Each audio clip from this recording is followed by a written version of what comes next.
Assalamualaikum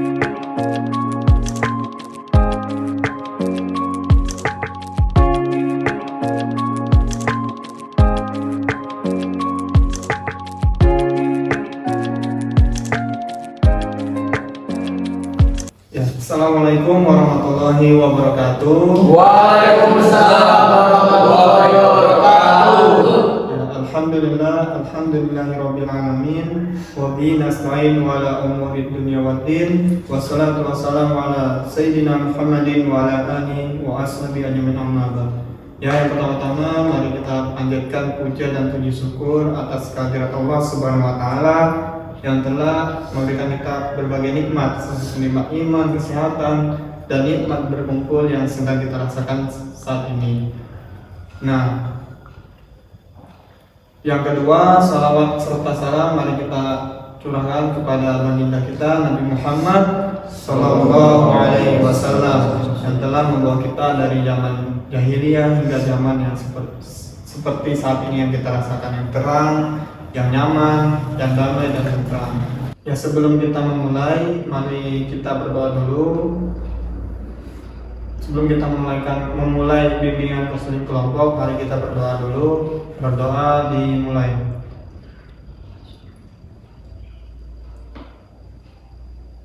Doa selesai. Nah, langsung saja kakak di sini akan memperkenalkan diri dulu, nama kakak, nanti setelah itu adik juga memperkenalkan diri mulai dari samping kanan kakak dan seterusnya.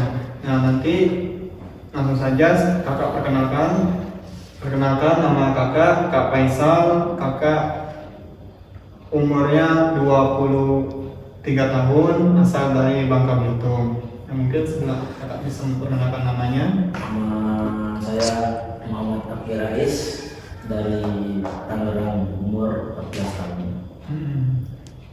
Nama saya Afal Fauzan Pratama dari Semarang, umur 14 tahun. 14 tahun. Nama saya Dafal Masyaki, asal Demak, umur 14 tahun. Nama saya dari Darawan Raja, asal Kendal, umur saya 15 tahun. Nama saya Erik Dahanan, saya dari Semarang, berumur 14 tahun.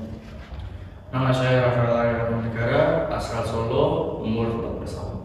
Nah, biar kita lebih mengingat lagi nama-nama teman kita, nanti kakak ada sebuah game yaitu untuk mengingat kekuatan ingatan kita. Jadi nanti kakak nyebut nama kakak, Kak Faisal. Nah, samping kakak nyebutin Kak Faisal, Kak Faisal sama takbir gitu. Kak Faisal takbir, terus lanjut seterusnya. Dari sini nanti nyebut Kak Faisal takbir Gozan, seterusnya sampai mana, sampai selesai. Paham?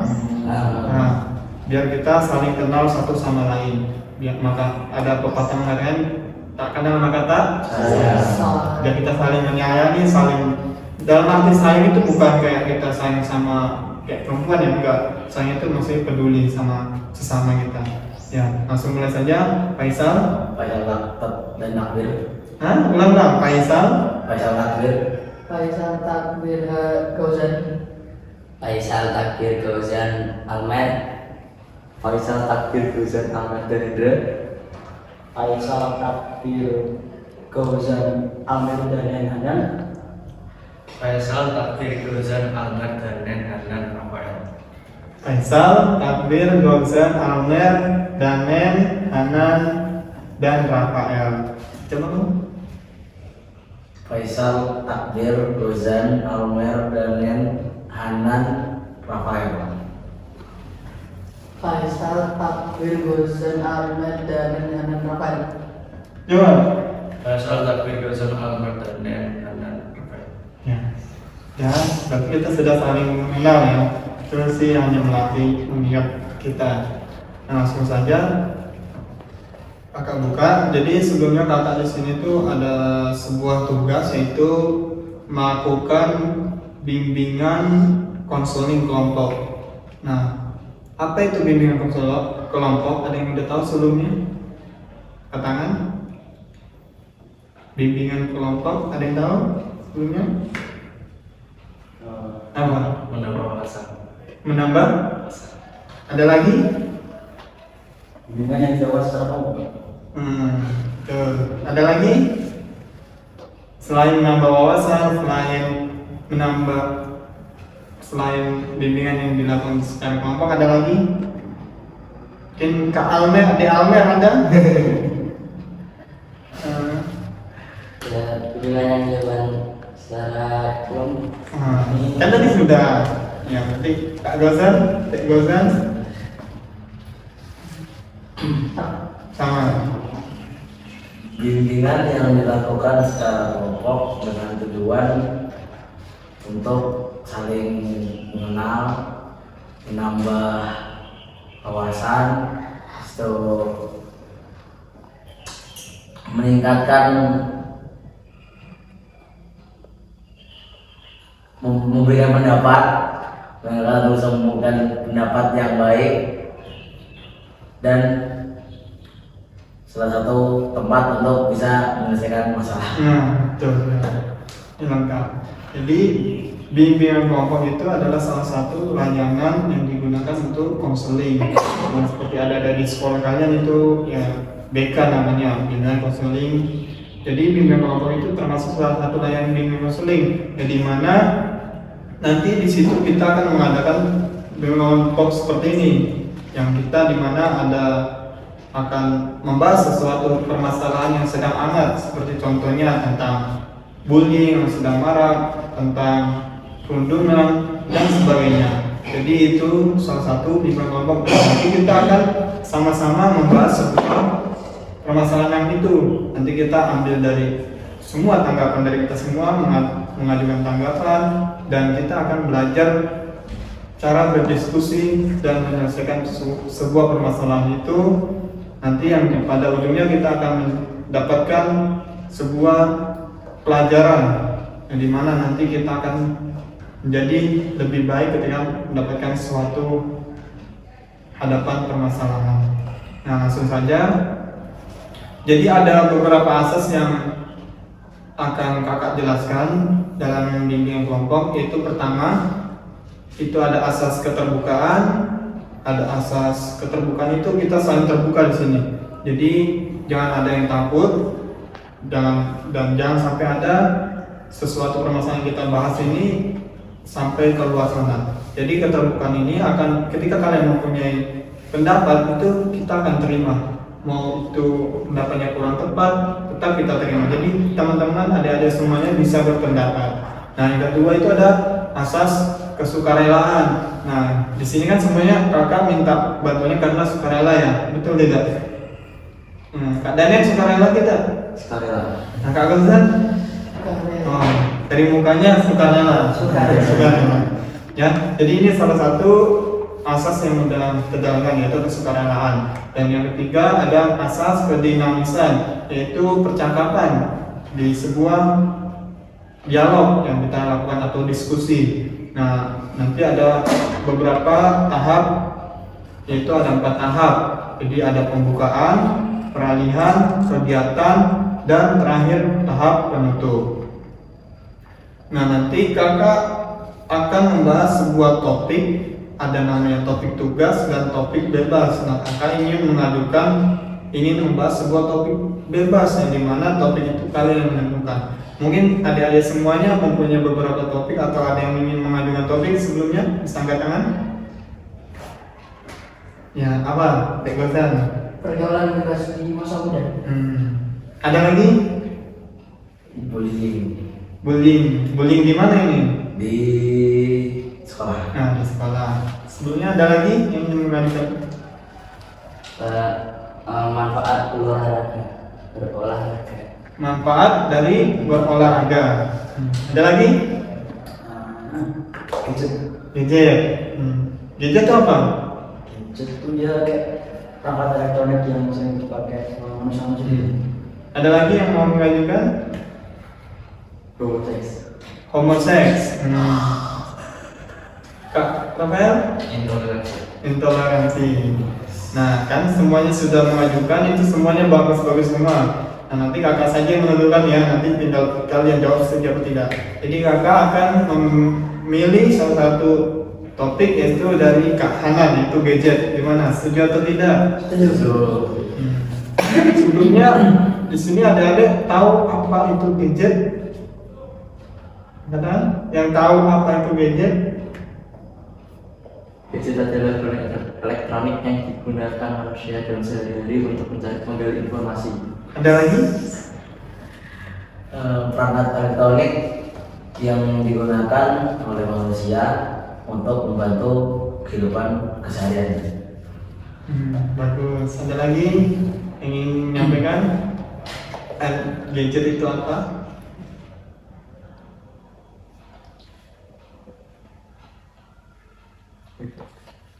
Dari Kak Degozan ada? Sudah? Diamer? Cukup? Nah, jadi gadget itu teman-teman sudah tahu sebuah alat perangkat atau alat elektronik yang dimana bisa digunakan untuk berkomunikasi di dalam negeri maupun di luar negeri. Nah, kira-kira siapa saja yang penggunaan gadget? Di era zaman sekarang ini, siapa saja pengguna gadget? Mungkin ada yang bisa? Ada yang tahu? Nah, Mungkin semua manusia punya gadget. ya manusia kan dari kalangan mana dulu? Sampai dari anak kecil pun sudah bisa. Bahkan orang yang sudah keluar tahun masih gadget. Ada lagi?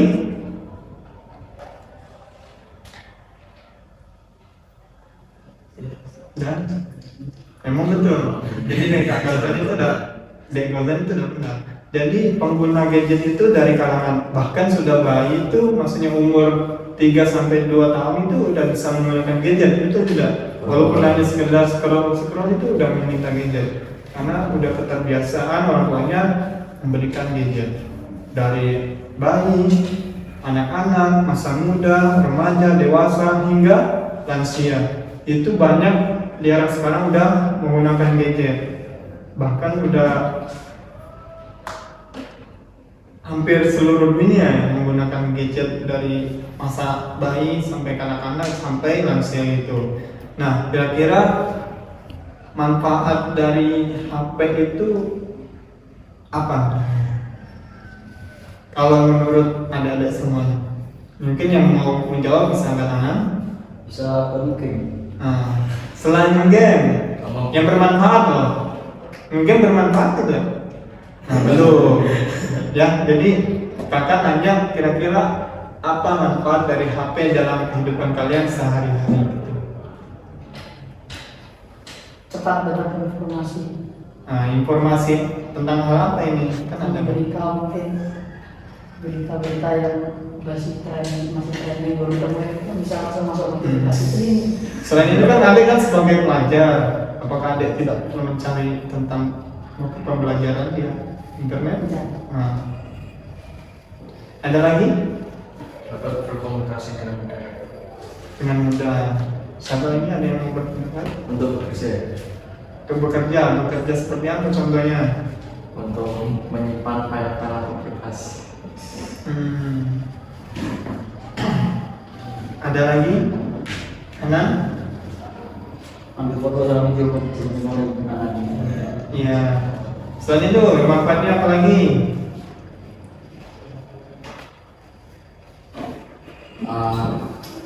Bisa membeli barang online.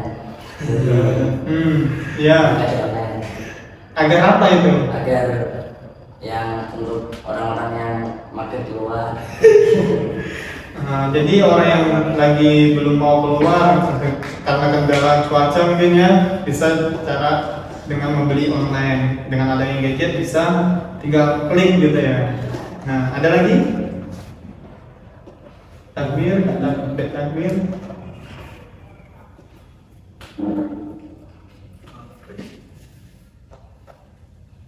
Sudah? Cukup?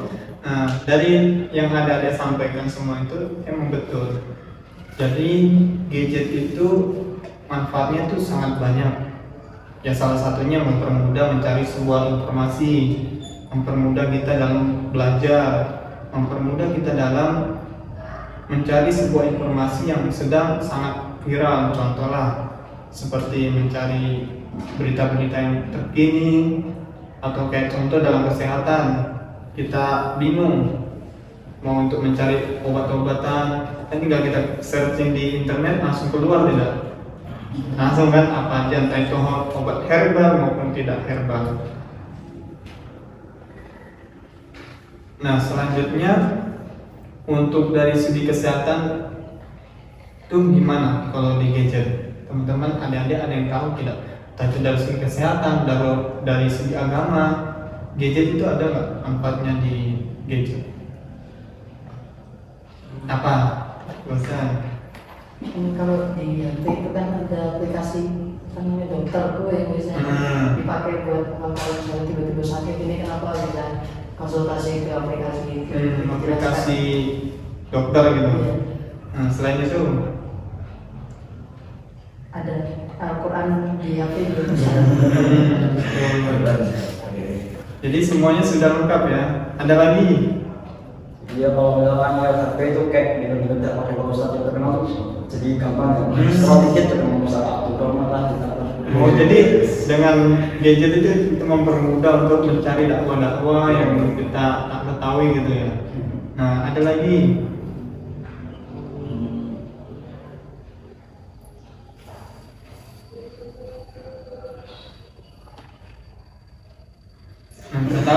Takbir. Jadi manfaatnya itu dari segi kesehatan, agama itu banyak ya. Salah satunya kita mempermudah untuk mencari informasi tentang dakwah-dakwah yang usah kita senangin atau kita populerkan, dan juga mempermudah kita untuk mencari layanan tentang kesehatan juga mudah dan sebagainya. Nah, di HP kan ada dampak positif dan dampak negatifnya, dan pasti juga ada dampak negatifnya, iya tidak? Nah, adik-adik tahu dari dampak negatif HP di era sekarang ini? Kalau yang tahu bisa menjelaskan. Siapa dulu? Angkat tangan. Ya. Canduan udah bisa stop. Itu untuk kalangan mana saja biasanya? Bisa anak muda, bisa anak bayi pun mungkin bisa satu handphone ya. Kenapa tuh kok bisa kecanduan itu kenapa? Mungkin karena scroll TikTok, karena sering game. Ada lagi? Kalau dari segi kesehatan negatifnya kalau mata, karena HP itu punya radiasi, jadi kalau misalnya dipantengin terus ke mata tuh jadi bisa sakit matanya. Biasanya namanya penyakit mata di HP itu apa namanya? Apa namanya? Narkoba? Narkotika apa? Narkotika lewat mata. Ada lagi yang mau berpendapat? Dari segi agama sholatnya tertunda-tunda. Kenapa itu bisa Ya, terjadi? karena scroll TikTok, main game terus, jadi waktu azan tinggal lanjut main HP dulu berapa jam baru sholat. Habis itu habis udah sholat ya baca Quran malah lanjut lagi. Baik juga. Ada lagi? Kalau sekali main HP itu jadi malas gerak badan, jadi nggak sehat lah badannya. Biasanya kan olahraga gitu ya, sekali main HP jadi malas olahraga gitu, jadi bikin badan jadi kurang fit lah. Kak Rafael? Tidak? Kak Amir? Biasanya kalau keseringan main HP atau ada kecanduan, sering melawan orang tua, disuruh apa-apa, malas, melawan. Gara-gara HP ya? Jadi dampak positifnya banyak, dampak negatifnya juga banyak ya? Nah itu salah satu dampaknya sangat berefek ya buat kalangan anak-anak gitu ya, sangat, karena memori anak-anak zaman sekarang itu kalau udah disuguhkan sesuatu hal yang nggak baik itu sangat cepat ditangkapnya. Jadi ketika adik-adik juga tahu negatif dan positifnya HP, jadi adik-adik juga harus tahu cara untuk mencegahnya. Nah untuk itu, apakah ada pengaruh dari sikap terhadap orang tua atau keluarga, pengaruh dari HP itu? Ada nggak? Ada yang bisa menjawab? Jadi pengaruh dari kalian sering main HP berhari-hari itu adalah pengaruh terhadap orang tua atau keluarga kalian? ada sih. Sepertinya contohnya. Kalau sering main HP akhirnya interaksi antara orang tua dan anak jadinya apa nggak aktif kayak kurang aja. Terus ya jadi apa ya, akhirnya sendiri tidak rasa kayak keluarga gitu. Jadi bapak main HP, ibu main HP, anak main HP, akhirnya ya bisa membuat keluarga dan Ada lagi pengaruh terhadap orang lain, terhadap keluarga. Kalau tadi kan yang disebutin teman-teman dampak negatifnya ya. Kalau positif sendiri, kalau misalkan sering lihat suatu yang lagi trending, kalau teman-teman jadi bisa ada topik baru. Jadi kayak ada topik, jadi kalau ngobrol bisa bikin pertemanan lebih akrab. Iya betul. Ada lagi yang menambahkan. Ini kan kita diskusi, silakan yang ingin menambahkan. Jadi emang sangat berefek sekali ya terhadap untuk keluarga kita atau ke orang tua kita. Contoh saja ya, ketika kita disuruh sholat, ketika lagi main game, pasti jawabannya apa? Nanti, sebentar lagi, dan ujung-ujungnya tidak dilaksanakan apa yang disuruh orang tua. Itu dampak dari negatifnya gadget. Maka kita harus pintar-pintar dalam menggunakan HP atau gadget, ya. Karena dampaknya itu kalau kita sudah kecanduan, kalau kita selalu memakainya untuk hal-hal yang kurang baik, mungkin boleh, tapi jangan sampai kita membuat diri kita seperti tercandu dengan game-game, sehingga membuat tugas-tugas kita yang wajib itu jadi terlupakan karena kita sudah nyaman dengan sebuah itu. Contoh saja, kalau kalian terbiasa dengan makan nasi, apa bisa makan kentang tiba-tiba diganti sarapan kalian? Contoh, Gozan sukanya roti, itu saya suruh ganti dengan ayam.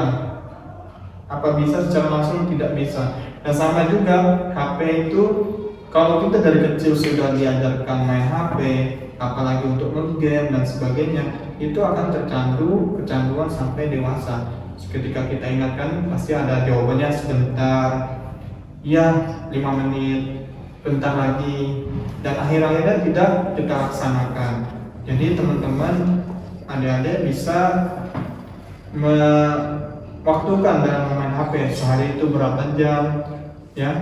Terus selanjutnya, apa upaya yang adik lakukan supaya tidak terkena dampak dari negatif penggunaan HP?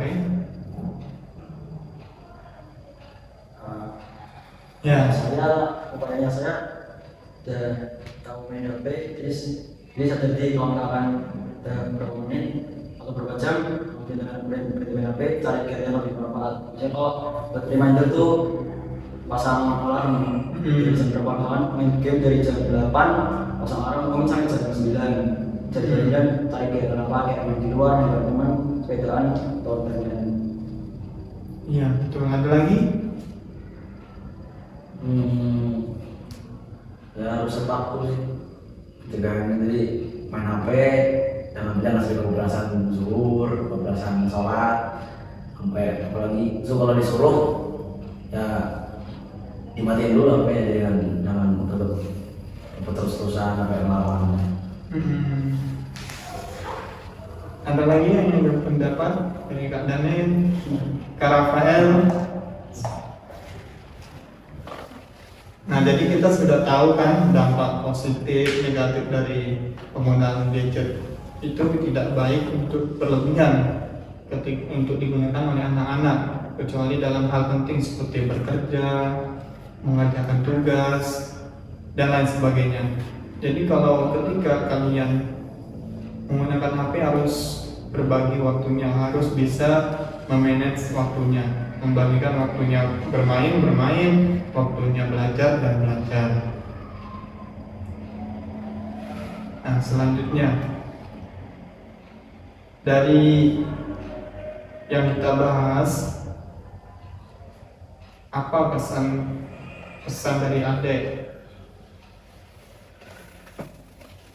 dari diskusi kita yang kita lakukan ini? Gadget memang boleh untuk kita, tapi kita harus berusaha jadi menyediakan waktu agar tidak berlebihan dalam penggunaan gadget tersebut. Tuh, ada lagi? Sama Bebek Gozan? Biar jauh dari gadget, mending mondok aja. Mondok aja. Betul itu. Dari Amer, di Amer. Ya, kurangi bermain dengan gadget karena gadget bisa merubah aktivitas kita sehari-hari yang awalnya bermain dengan teman, keluarga, akhirnya sibuk dengan gadget. Jadi kurang bermain gadget. Dari katanya Tambahan dari Kak Almer, kalau ini kayak gitu mondok aja. Mondok aja, nanti kan ada jeda mungkin berpulangan. Setiap mondok kan beda-beda pulang bisa sebulan, setahun sekali, setahun 2 kali. Bisa agak terbiasa agak main HP terus banyak sama keluar, terus datang pakai layangan. dari Kak Rafael. Ya yang penting jangan sering main HP lah ya, karena kalau main HP itu bisa lupa pola hidup kita. Yakin jangan sampai sering, dengan cara seperti apa? Cara seperti ya hari kerjaan di luar bersama teman. Nah kan adik-adik udah tahu pesan dan kesan atau kritikan dari yang kita bahas tadi. Jadi adik-adik harus pintar-pintarnya untuk menggunakan gadget, harus bisa membatasi. Dan adik-adik ini tadi banyak yang kakak dengar itu jawabannya biar terhindar dari gadget mondok. Berarti adik-adik mondok semua ini ya? Berarti nyaman mondok gitu ya. Jadi dalam satu semester emang tidak pernah megang HP ya, kecuali apa? Kamu pernah tidak megang HP dalam waktu setengah tahun selama di pondok?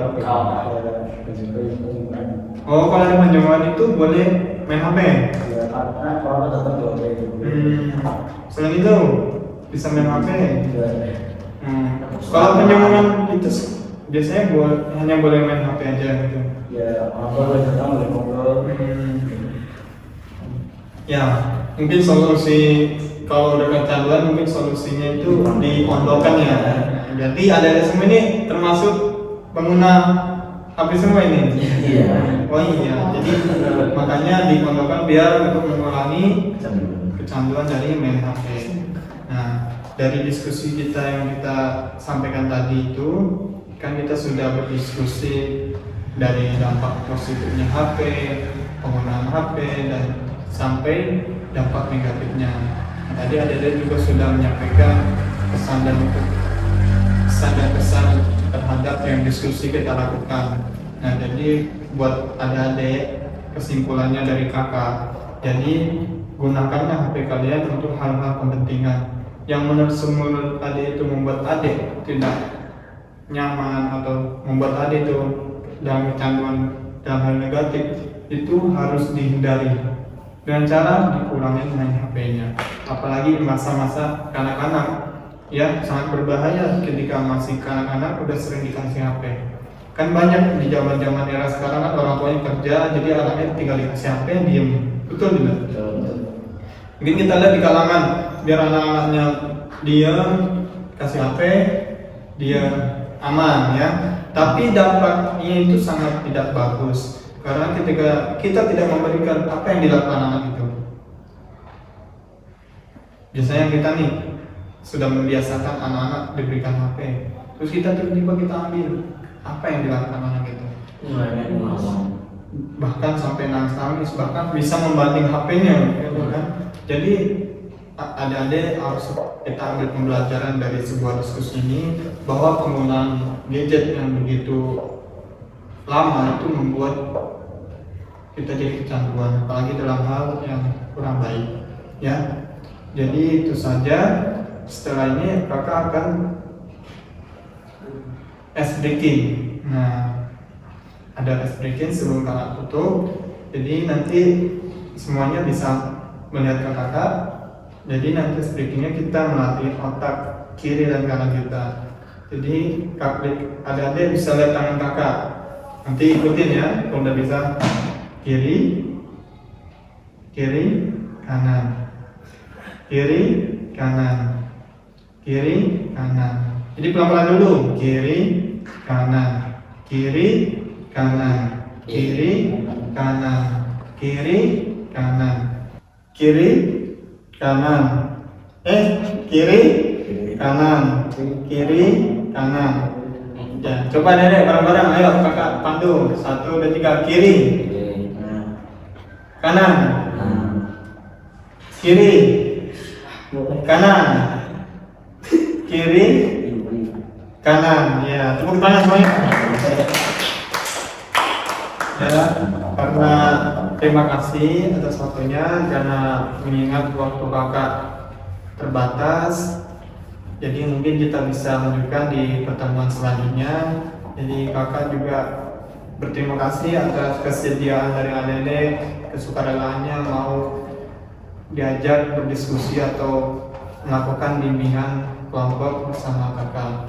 Kakak ucapkan terima kasih. Ketika ada salah kata dari kakak atau yang kurang berkenan di adik, kakak mengucapkan mohon maaf, karena kebenaran itu datangnya dari Allah, kesalahan itu datangnya dari saya. Jadi apapun kesalahan yang kita lakukan, kita harus belajar untuk terus berbenah. Jangan sampai kesalahan itu terulang terus dan terjadi terus. Itu saja dari kakak.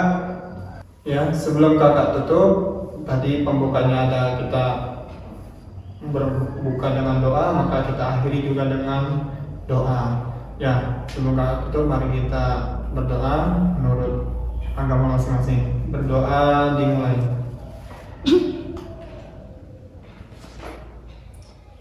Doa selesai. Ya, terima kasih atas waktunya. Kakak ucapkan wassalamualaikum warahmatullahi wabarakatuh. Waalaikumsalam.